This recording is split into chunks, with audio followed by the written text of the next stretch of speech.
Alhamdulillahirabbil alamin wassalatu wassalam ala asyrafil anbiya'i wal mursalin wa ala alihi wa sahbihi ajma'in. Subhanaka la ilma lana illa ma 'allamtana innaka antal alimul hakim. Rabbi shrah li sadri wa yassir li amri wahlul 'uqdatam min lisani yafqahu qawli. Amma ba'd.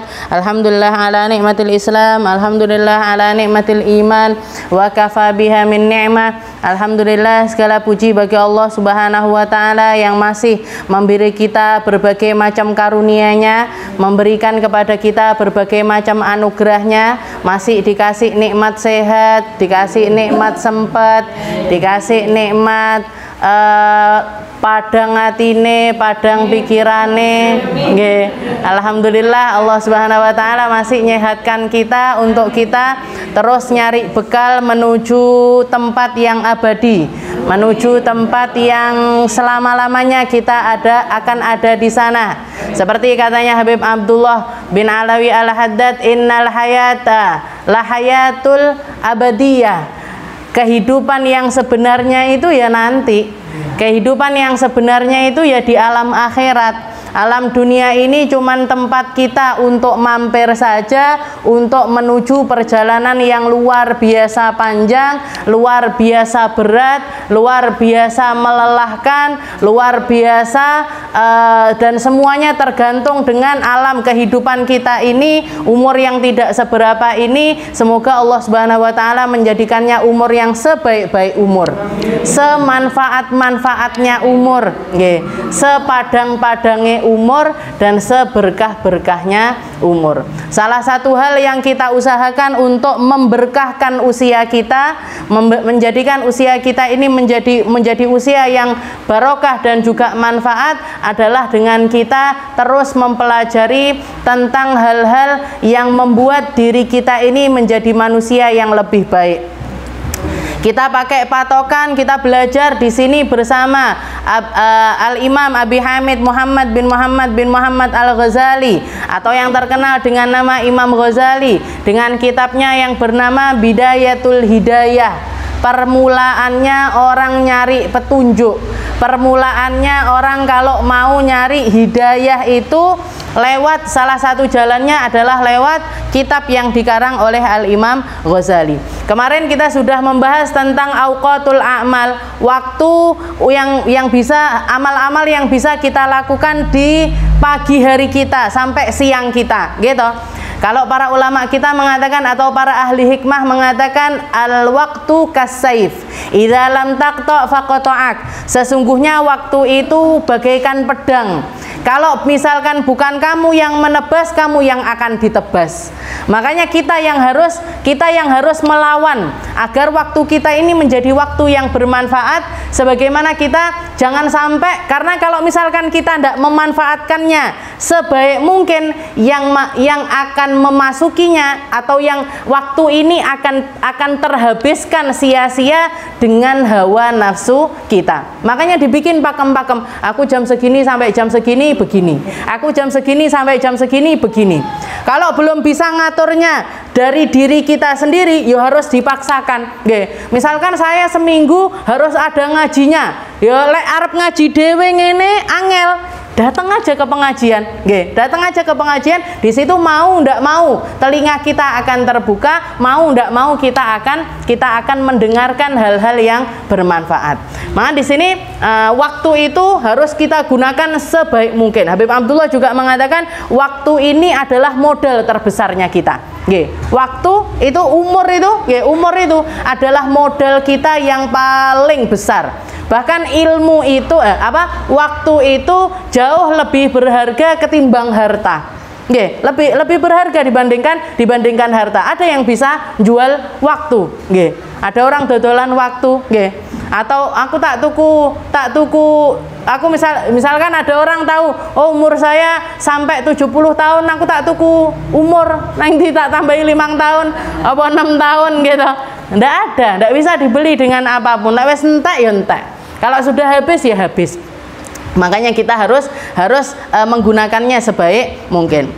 Kita sampai kepada perkataan Imam Ghazali yang mengatakan wa'alam annal abda fi haqqi dinihi ala thalathi darajat. Beliau menjelaskan setelah kemarin menjelaskan pagimu antara pagi sampai siangmu kamu bisa melakukan ini.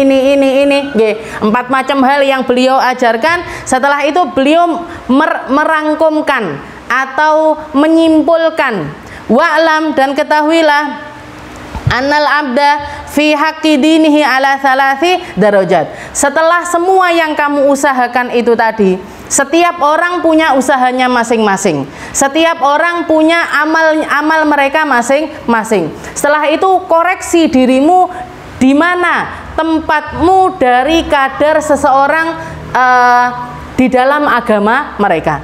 Jadi seperti ini. Allah Subhanahu wa taala mengatakan di dalam Al-Qur'an watini wazaitun wa turi sinin wa hadzal baladil amin laqad khalaqnal insana fi ahsani taqwim. Allah taala bersumpah dengan berbagai macam hal. Jadi dengan berbagai macam hal yang mulia, Allah Ta'ala bersumpah atas nama apa? Laqad khalaqnal insana fi ahsani taqwim. Wahai para manusia, kamu itu sudah dibentuk oleh Allah Ta'ala menjadi makhluk yang Allah Ta'ala ciptakan dalam bentuk yang paling sempurna. Paling sempurna. Tidak ada yang lebih sempurna dibandingkan manusia. Tidak ada yang lebih Allah Ta'ala tata sedemikian rupa dibandingkan manusia. Itu pun masih ditambahi anugerah yang namanya akal. Masih dikasih lagi anugerah yang namanya akal. Habib Abdullah mengatakan kalau kita perhatikan semua makhluk-makhluknya Allah Ta'ala yang ada di alam semesta ini, terutama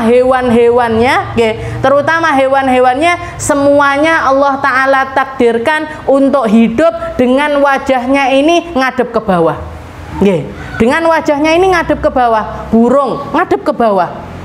Masih misalkan mereka bisa begini, tapi kalau lagi terbang ya tetap ngadepnya ke bawah. Kucing gitu. Semua hewan-hewan itu Allah Ta'ala perlihatkan kalau mereka itu tunduk kepada Allah Subhanahu wa Ta'ala. Meli ondanga, mau mereka itu pengen danga, akhirnya kembali lagi ke kodratnya yang wajahnya itu ngadep ke tanah. Tapi manusia yang satu-satunya Allah Ta'ala tegakkan lehernya, yang Allah Ta'ala jadikan mereka ini berdiri dengan dada mereka, dengan kedua kaki mereka, dan wajah mereka ini bisa bermuwajahah satu sama lain. Ini aja sudah menjadi pertanda bahwasanya manusia ini makhluk yang paling spesial. Tapi setelah itu laqad khalaqnal insana fi ahsani taqwim tsumma radadnahu asfala safilin. Tapi kalau kami berkehendak, tapi kalau misalkan manusia itu ndak beriman, ndak bertakwa, ndak mau mengikuti aturannya Allah Ta'ala, ndak mau menjadi hamba-hamba yang masuk di dalam koridornya agama, radadnahu asfala safilin, akan kami rendahkan mereka serendah-rendahnya. Bahkan lebih rendah dibandingkan hewan. Kelakuannya manusia kalau tidak ngerti agama, kelakuannya manusia kalau tidak ngerti ilmu, kalau tidak ngerti aturannya syariat, mereka jauh lebih rendah ketimbang hewan. Lebih rendah ketimbang hewan. Tsumma radadnahu asfala safilin. Jadi kita di dalam beragama ini, kita sebagai manusia ini menjadi satu-satunya makhluk selain jin yang Allah Ta'ala jadikan kita ini punya aturan-aturan. Manusia lek ndak duwe aturan podo koyok kewan. Sama seperti halnya hewan. Makanya kita harus terus Nabi Muhammad SAW itu pengen ngerubah tabiatnya manusia. Manusia ini kan punya mata, kita punya mata, kita punya hati, kita punya berpikir. Yang dilihat mata ini kan juga sesuatu yang kelihatan. Padahal manusia ini terdiri dari dua perkara. Satu jisim, satu jasad, satu jasad, satunya lagi ruh. Ruh tanpa jasad tidak ada artinya. Jasad tanpa ruh juga tidak ada artinya, bukan jadi manusia, gitu. Ruh kita, dan selama ruh kita ini masuk di dalam jasad kita jadi manusia yang mulia. Istilahnya ya urip seperti itu. Tapi ketika ruh ini keluar dari jasad, ada harganya apa enggak? Enggak ada. Begitu lepas rohnya, dia Pak nih. Sing pertamane iso adus dewi malih didusi gitu. Yang pertamanya pengen bisa pakai baju warna merah, kuning, hijau, oranye dan lain sebagainya, jadi warna putih tok nggih. Misalkan mayite ngomong aku melekku pink aku. Melekku saiki aku dikawani warna ndak iso nggih. Ndak bisa ngapa-ngapain lagi mereka. Dan setelah itu misalkan habis dimandikan, dikafani, disolati, ada yang rela wes abahe, misalkan abahnya meninggal, wes abahe ben nginep seminggu lah neng omah dhisik.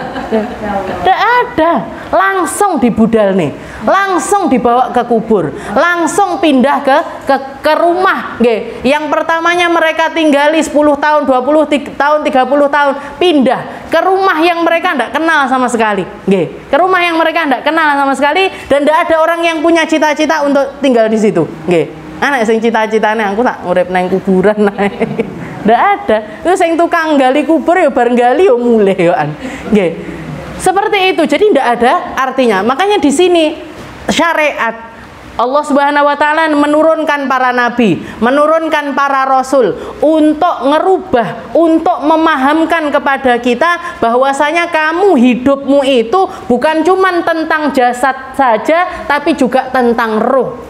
Dan ruh ini yang akan kembali ke masa keabadian. Ruhmu yang akan abadi, sedangkan jasadmu akan kamu tinggalkan. Maka dua hal ini tadi, jangan sampai kamu fokusmu, perhatianmu cuman tentang yang nampak saja, sedangkan yang tidak nampak kamu tidak perhatikan. Dirubah sama Allah Subhanahu wa taala. Orang yang biasanya mindsetnya orang yang ganteng itu yang mana? Yang cantik itu yang mana? Yo yang tinggi, yang putih, sing resik. Nah, ini mindsetnya orang ganteng dari segi kacamata dohir. Tapi cantik ganteng versinya Allah taala lain, gitu.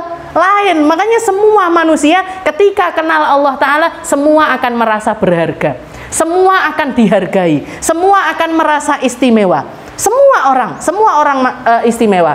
Oh, karena mindsetnya Rasulullah SAW, kacamatanya Allah Ta'ala, cara pandangnya Allah Ta'ala, innallaha la yanzuru ila suwarikum wala ila ajsamikum walakin yanzuru ila qulubikum wa a'malikum. Allah Ta'ala sama sekali tidak pernah melihat bentuk badanmu, bentuk pakaianmu, seperti apa rumahmu, piro tokomu, piro saldo rekeningmu, tidak pernah.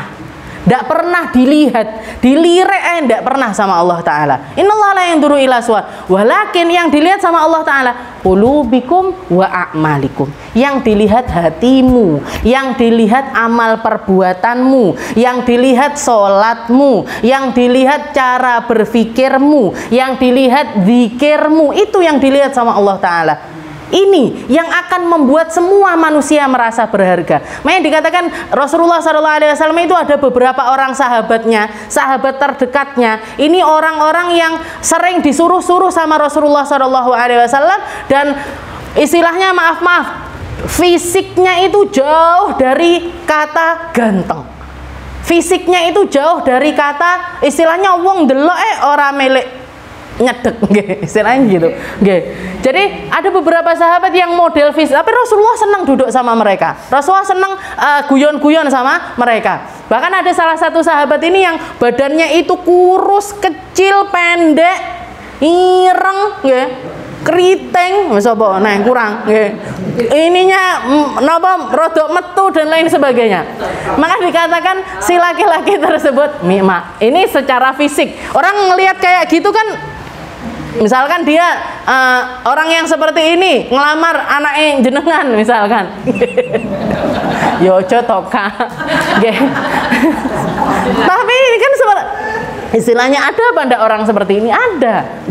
Ini kalau misalkan mereka cuman hidup di lingkungan yang ngelihat secara fisik, yang ngelihatnya itu cuman dohirnya, yang ngelihatnya itu secara fisik, ini wes terpuruk mereka. wes merasa ndak punya harga diri, merasa ndak ada harganya di mata siapapun. Tapi Allah Subhanahu wa taala ngangkat mereka. Dikatakan laki-laki tersebut saking dekatnya sama Rasulullah, ketika Rasulullah masuk pasar, ketika Rasulullah jalan-jalan di pasar, ngelihat sahabat tersebut yang mukanya jelek ini tadi, ya, Rasulullah mindi dari belakangnya, disikep matanya. Rasulullah sikep-sikepan. Jadi disikep matanya. Setelah itu Rasulullah mengatakan, ayo siapa saya, ayo siapa saya. Katanya sahabat tersebut, fa inni a'rifuhu annahu Rasulullah. Saya begitu tangan itu nyampe di mata saya, ini saya sudah tahu persis bahwa itu adalah tangannya Rasulullah Shallallahu Alaihi Wasallam. Dari lembutnya, dari wanginya, dari suaranya, dari haibahnya, ini saya langsung tahu kalau itu Rasulullah. Maka dikatakan laki-laki itu langsung bilang, mabika ya Rasul. Saya langsung tahu jenengan ini adalah Rasulullah Shallallahu Alaihi Wasallam. Langsung dibuka sama Nabi. Setelah itu Rasulullah ketawa sambil ngomong gini. Jadi laki-laki tadi kan kecil, Rasulullah kan tinggi. Dipegang sama Rasulullah kayak gini. Ayo, siapa yang mau beli ini budak ini tak dol iki. Siapa sing gelem tuku? Siapa yang mau beli budak laki-laki ini tadi? Katanya si laki-laki tersebut mengatakan, man saya ini ya Rasul, siapa orang yang mau membeli budak seperti saya ya Rasul? Ireng, endek, elek, ndak ada harganya. Saya dijual aja loh, ndak kira ada yang beli ya Rasul. Ndak akan ada orang yang mau ngasih jenengan uang untuk membeli diri saya. Maka Rasulullah langsung menghadapkan wajahnya di hadapan laki-laki tersebut sambil mengatakan, wa innaka indallahi laghalin. Tapi jangan salah, kamu di sisi Allah Subhanahu wa taala sangat-sangat berharga. Kamu di sisi Allah Ta'ala lebih berharga dibandingkan kaisar-kaisar yang duduk di atas singgasananya.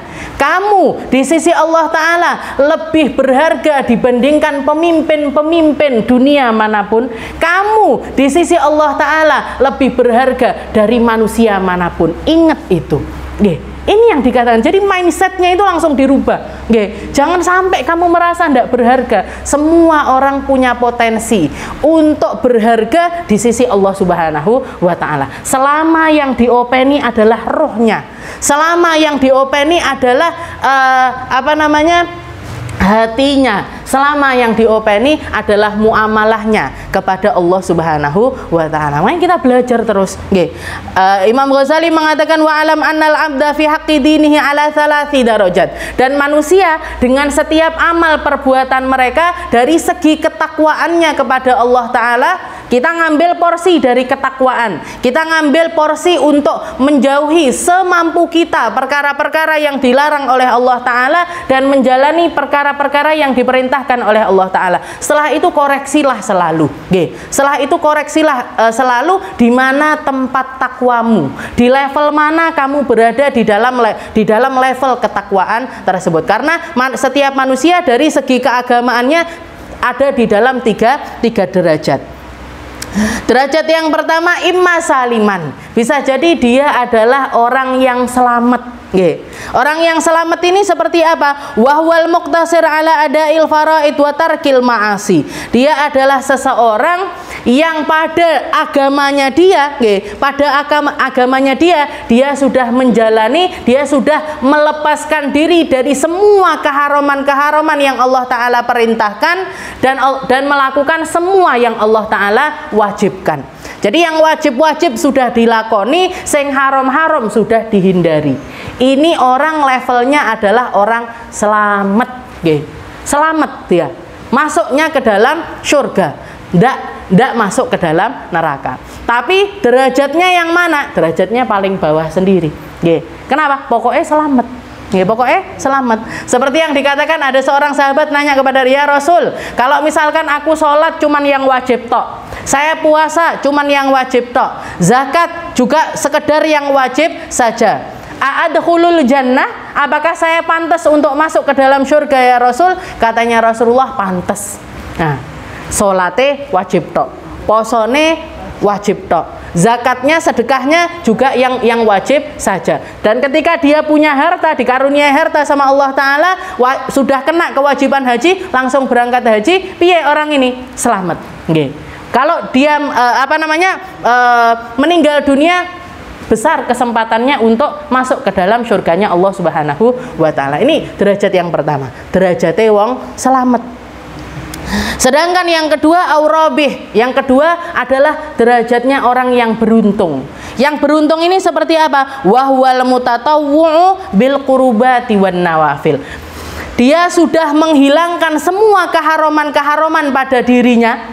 Jadi yang dilarang-larang sama Allah Ta'ala sudah dihindari semuanya, dan dia menambahkan dari yang wajib ini dengan perkara-perkara yang sunnah. Sholate ditambahi sholat-sholat sunnah, posone ditambahi poso-poso sunnah, zakatnya, sedekahnya ditambah dengan zakat-zakat atau sedekah-sedekah yang hukumnya adalah sunnah. Maka mereka adalah orang-orang yang beruntung, bisa masuk ke surga kedua, ketiga, keempat, kelima, bahkan surga yang paling atas, surga Firdaus bersama dengan Rasulullah Shallallahu Alaihi Wasallam. Allahumma ja'alna minhum. Muga-muga dhewe mlebune sing iki, derajatnya orang-orang yang beruntung, derajatnya orang-orang yang beruntung.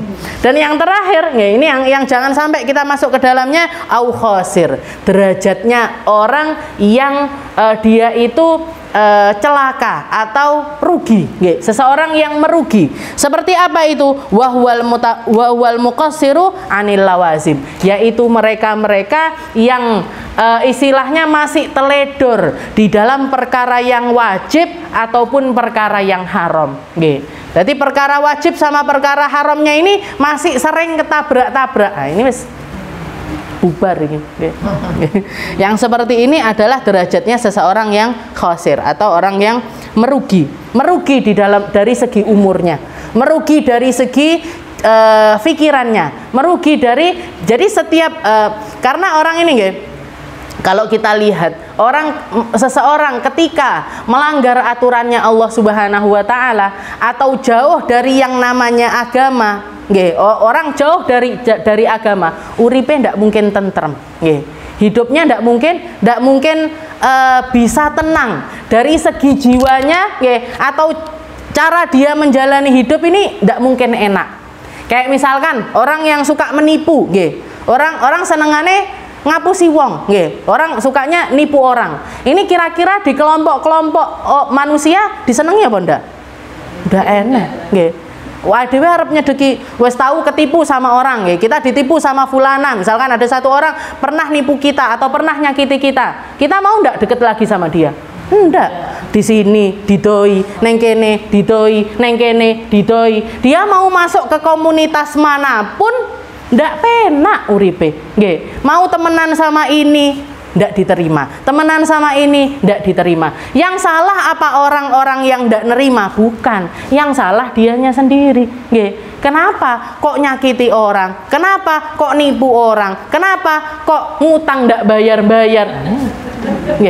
Ini orang-orang nggak mungkin, istilahnya nggak. Makanya Rasulullah pernah mengatakan tentang hal orang yang suka ngutang itu, katanya Rasulullah, kenapa kamu harus menakut-nakuti dirimu setelah Allah Ta'ala bikin aturan ini, padahal kita hidup di dunia ini pengennya tenang, tapi kenapa kok kamu itu nyari kegelisahan? Karena orang punya utang itu nggak mungkin tenang, mesti gelisah, enek wong totok-totok, ngoge wong kuwi sing nagih, totok-totok nek ngoge wong kuwi, padahal mamae, padahal abahe sing teko, dikira wong nagih hutang terus, gitu.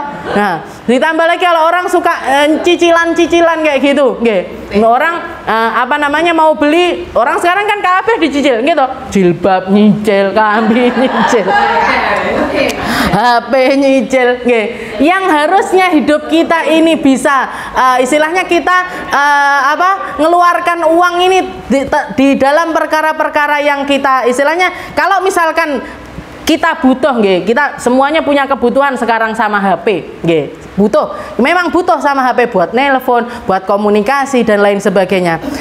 Sekarang kita lihat, saya punya uang berapa sih? Oh, saya punya uang 1 juta buat beli HP. Ketuku napa mboten 1 juta? Ketuku. tuku, nggih. Pian pergi ke counter HP atau ke toko HP, Mbak nyari harga yang 1 juta, ada, nggih. Bu, saya mau beli harga yang 1 juta, kebeli. Tapi karena yang keluar ini hawa nafsu, saya maunya beli HP yang mereknya ini. Regane piro? 4 juta. Yang harusnya bisa 1 juta, ini HP-nya, ini uangnya, selesai. Iki nggak apa-apa Bu, yang 4 cung jenenge bakul nggih. Bakul nggih tawa, tugasnya bakul itu tawa jare abine ulun nggih. Orang tugasnya pedagang itu apa? Tawa. Pian lek mlebu nang tokone ulun tawani. Ini Bu yang paling bagus, ini jilbab yang paling bagus nggih. Tapi akhirnya harus bayar apa enggak? Harus bayar, okay. Nah seperti itu. Jadi enggak apa-apa Bu, jangan punya uang 1 juta sekarang, buat DP dulu aja. Nanti dicicil 200.000 sekian bulan. Akhirnya ben sasi kudurono, ben sasi harus ke toko itu. Belum kalau kita masuk tokonya, ya buat nyicil ini, kok mele iki tukune, mele iki tukune ini. Katanya Rasulullah ngapain? Kamu itu hidup, kamu itu hidup untuk mencari ketenangan, kok kamu khawatirkan hatimu dengan cicilan-cicilan yang semacam itu, dengan kehidupannya. Ini bukan gaya hidup yang diajarkan sama Rasulullah SAW. Hiduplah di levelmu, hiduplah dengan kemampuanmu. Urang iso tuku mobil, ndak usah tuku mobil, nggih. Motor, deh. Ndak iso tuku motor, ndak usah tuku motor, sepeda. Ndak iso tuku sepeda, mlaku, nggih. Nggih. Nge-Grab saiki enek, gitu. Nah, ndak usah. Wah, aku melek tuku mobil. Saya pengen naik mobil terus kudu tuku mobil, ndak. Pian arep numpak mobil model opo ae saiki iso, nggih. Dari sini ke Patian 10.000, 15.000, nggih. Nge-Grab. Nggih, ini loh perkaranya dunia. Nggih, perkara dunia itu semuanya bisa, nggih, semuanya bisa kita manage kalau kita tahu persis siapa kita, tahu persis bagaimana kondisi kita, nggih, dan tidak melebih-lebihkan atas hal tersebut. Dan itu diajarkan sama Rasulullah di dalam basic-basic agama. Makanya ada yang perkara namanya wajib, ada perkara namanya sunnah, nggih. Biar kita tahu semua yang ada di hidup kita ini ada yang prioritas, ada yang nomor 2, ada yang nomor 3 dan seterusnya. Yang harus kita jalani terlebih dahulu yang prioritas ini tadi. Sholat yang paling harus kita jaga, sholat apa? Ya 5 waktu ini, nggih. Jangan terus istilahnya kalau misalkan kamu bisa 5 waktu ini sudah beres, sudah apik, baru tambahi dengan sunnah-sunnah yang lainnya, duhaan, tahajudan, qobliyah, ba'diyah dan lain sebagainya. Hidup juga kayak gitu, nggih. Yang wajib pertama kali untuk kita perhatikan siapa? Orang-orang yang ada di rumah kita. Suami kita, anak kita, orang tua kita, ini prioritas perhatiannya kita. Baru setelah itu orang lain, nggih. Lek sing ning omah wis beres, baru perhatikan orang yang ada di luaran. Seperti itu ajarannya Rasulullah SAW. Maka beliau mengatakan, fa illam takdir an takuna rabihan fajtahid an takuna saliman wa iyyaka tsumma iyyaka an takuna khasiran. Katanya Imam Ghazali, kalau kamu belum bisa menjadi hamba yang beruntung di dalam segi agamamu, belum masuk di dalam kategori rabihan, dari kategori orang yang beruntung, maka jadilah kamu, berusahalah kamu untuk menjadi golongan yang selamat, nggih. Jadi menuju ke selamat dulu, nggih. Menuju ke kehidupan yang selamat. Caranya gimana? Hindari semua hal yang dilarang sama Allah Subhanahu wa taala. Setelah itu lakukan ibadah yang wajib-wajib, nggih. Setelah bisa jadi orang selamat, baru tambahi motivasi dirimu untuk naik ke level yang beruntung. Tapi summa iyaka dan istilahnya hati-hati kamu dan sangat berhati-hatilah kamu untuk masuk di dalam kategori orang yang khosir atau orang yang celaka, orang yang akan dibinasakan sama Allah Subhanahu wa taala karena terpeleset-peleset di dalam kewajiban ataupun keharaman yang masih terus dia lakukan. Wal abdu fi haqqi sairil ibadi lahu 3 darajat. Nah, ini manusia dari segi agamanya. antara hubungan hamba tersebut dengan Allah Subhanahu wa taala. Setelah itu beliau juga mengkategorikan atau menyimpulkan wal abdu fi haqqi sairil ibad lahu thalathu darajat. Manusia dari hubungannya dengan sesama manusia juga ada 3 kategori. Hubungan kita dengan sesama kita, hablum minallah wa hablum minan nas. Hubungan kita, tali kita dengan Allah dan tali kita sama manusia ini kan harus seimbang. Nah, dari hubungan manusia ke manusia ini juga ada 3 derajat. Beliau mengatakan al-ula ayan zilfi haqqihim manzilatal kiramil bararah minal malaika. Ada orang yang di antara manusia itu mereka levelnya seperti para malaikat. Al-kiramil bararah minal malaika, kayak malaikat. Siapa ini? Wa huwa ayyas'a fi aghradihim rifqan bihim wa idkhalan lisurur ala qulubihim. Orang-orang yang menghabiskan waktu hidupnya ini untuk memperhatikan orang yang ada di sekitarnya karena sayangnya dia. Dan hubungannya sama manusia ini pengennya nyenengin orang terus. Orang itu lagi sakit tak endangi, orang itu baru lahiran tak endangi, orang itu datang ngundang tak datangi, orang itu minta saya begini tak kabulkan hajatnya. Jadi sesama manusia ini nyenengin senengane golek senenge orang. Gimana caranya agar orang-orang sekitar saya ini gembira dengan keberadaan saya. Ini manusia kayak gini nih, di sisi Allah Ta'ala kayak malaikat, seperti halnya para malaikat. Semua yang didatangi senang, semua yang didatangi sama orang semacam ini bakalan gembira. Tapi kenapa kok orang-orang sekitarnya ini gembira sama dia? Karena dia dulu yang di dalam hatinya ini punya keinginan untuk terus menyenangkan orang-orang yang ada di sekitarnya. Dan yang kayak gini wes langka sekali. Orang yang seperti ini sudah sedikit sekali, maka kalau masih ada di sekitar kita diopeni, dihormati secara benar. Wa idkhalan lisurur. Setelah itu yang kelompok yang kedua. Dikatakan kelompok yang kedua ayan zil manzilatal bahaim wal jamadat fi haqqihim fala yanaluhum khairu walakin yakuffu anhum syarra. Dikatakan yang golongan yang kedua manusia tapi derajatnya itu sederajat dengan al-bahaim. Bahaim itu binatang ternak, binatang ternak, terus batu-batuan dan juga fi haqqihim. Jadi kayak pot-pot itu yang ada di depan-depan itu, terus kayak tembok iki dan juga maksudnya apa? Fala yanaluhum khairu. Ini orang-orang ini hal-hal itu tidak memberikan manfaat secara langsung kepada orang yang ada di sekitarnya, tapi tidak membahayakan. Jadi dia tidak ngasih manfaat, tapi tidak bikin orang bahaya, tidak membikin orang bahaya. Walakin yakufu anhum syarrah. Jadi ini derajatnya kayak gitu kayak watu meneng. tapi ya batu ini juga ndak membahayakan orang selama dia di pinggir jalan gitu. Nah, ini derajat yang kedua ini. Tadi ndak nyenengin orang ndak, pengen baik sama orang ndak. Pokoknya aku kowe. Aku kamu. Nah, ini derajatnya orang yang ada di derajat yang kedua. Wasalitsah, sedangkan yang ketiga ayan zil fi haqqihim manzilatal aqarib wal hayyat wasiba ad-dariyat la yurja khairu wa yuttaqa syarru. Dan derajat yang ketiga adalah derajat diibaratkan sama beliau mereka ini seperti halnya hewan-hewan buas.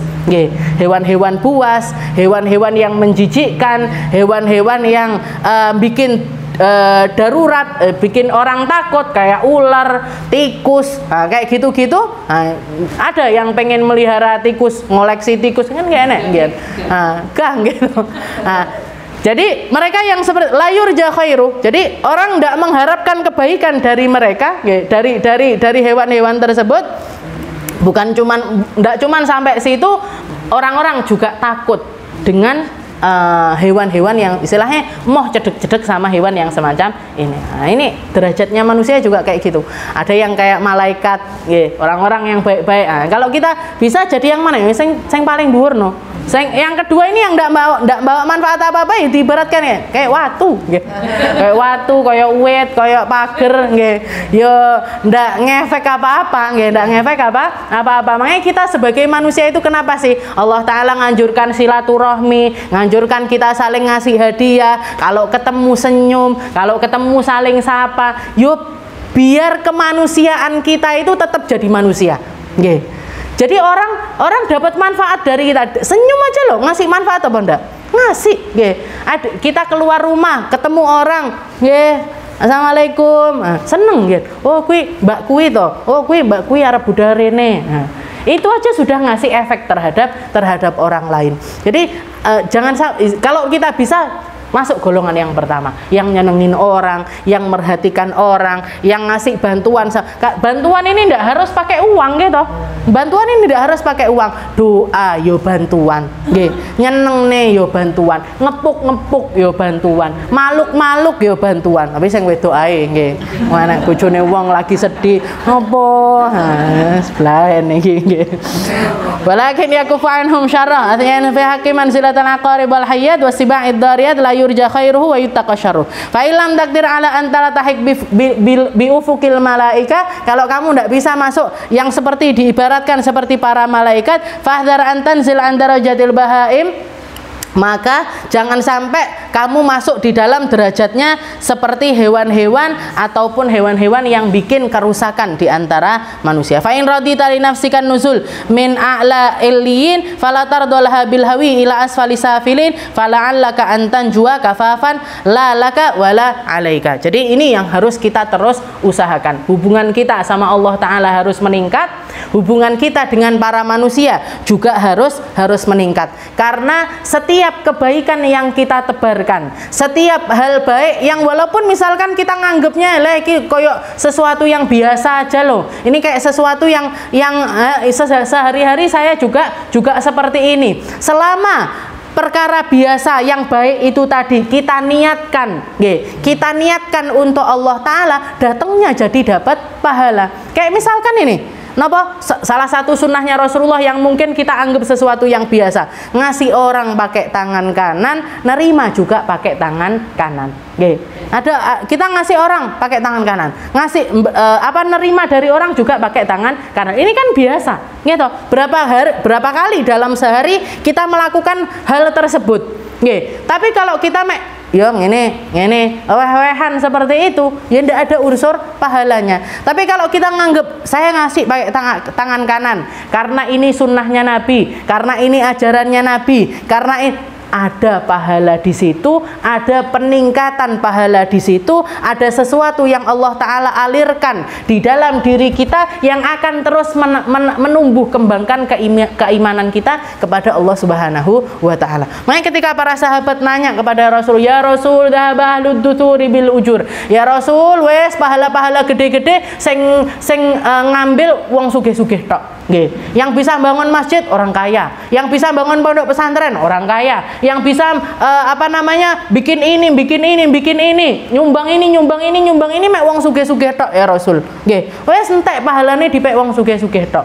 Maka katanya Rasulullah apa?